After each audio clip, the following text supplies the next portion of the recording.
Hey there, welcome to or back to my channel.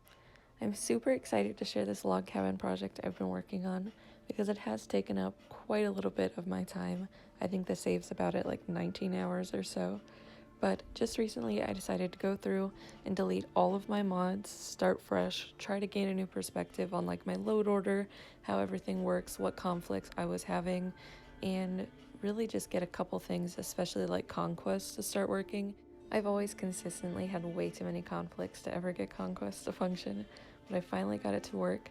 I will list my new load order in my description, and I'm going to start doing that more regularly with my Fallout 4 videos because the load order will probably change up from build to build depending on what I need. I want to start keeping things shorter so I have more room and less issues. The location I picked for this cabin looks a little lazy considering I'm right next to the vault, but I did search about half of the coast on the right side of the map and most of the left side throughout the mountains trying to find a good little spot for a little cabin to go, but I soon gave up and just fast traveled to the vault. I decided just naturally walking around might be a little easier for me to find a good location, and when I got there, I kind of admired how good my new landscape mod looked. I walked around a little bit, ready to start my journey, and I said, wait a second, I've never been down this road before. And the rest was history. So yeah, it looks a little lazy, but honestly, this is a great spot for a little house to go, and I never even realized it was right here. Instead of a one takeover and workshop mode, like I've been doing my last few builds, I decided this time to take a few more progress videos to go through, that way I can show my process a little better. But my first tip, if you're using Conquest on Xbox, I don't know about PC, but for sure on Xbox, and you're trying to get Place Anywhere to work, among other things, always open the workshop through the workbench instead of holding select. Otherwise, good luck getting anything of the sorts to work. Of course, first off is the main structure itself. The hardest part about getting the structure in was just fitting it on the slight hill there was and nestling it in between the trees, because unfortunately some of my scrap mods were not working, so I just had to go with the flow when it came to what was already naturally here. Also, I did end up changing the ceiling. It was just a placeover to cover this mess of a roof, because in order to get this kind of little half cut out here, these two roof pieces are mended together. I don't think it's easily noticeable because it is a log cabin, but it did look like a mess from up top, so it needed to be covered. Really, the only reason for this little square in the corner was an effort to get rid of this branch that was clipping through. This branch and a little patch of grass in front of the fireplace were the only issues I really had with the clipping. The grass unfortunately had to stay, and it's probably my only grievance with this build, but I actually managed to bring out this wall just a little bit more when I was decorating, and even hid a generator back in there too, so it served a purpose.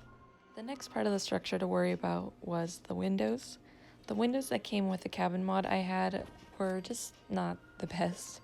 The panes were just so large and reflective and glossy, and it's just, especially from the outside, they just looked awful. I needed something else. I tried a few different options. At first I used the wire fencing, and I thought it looked good. It was just hard to notice from afar. Someone told me I could double them up and make them look a little thicker, and that probably would have made them look nicer.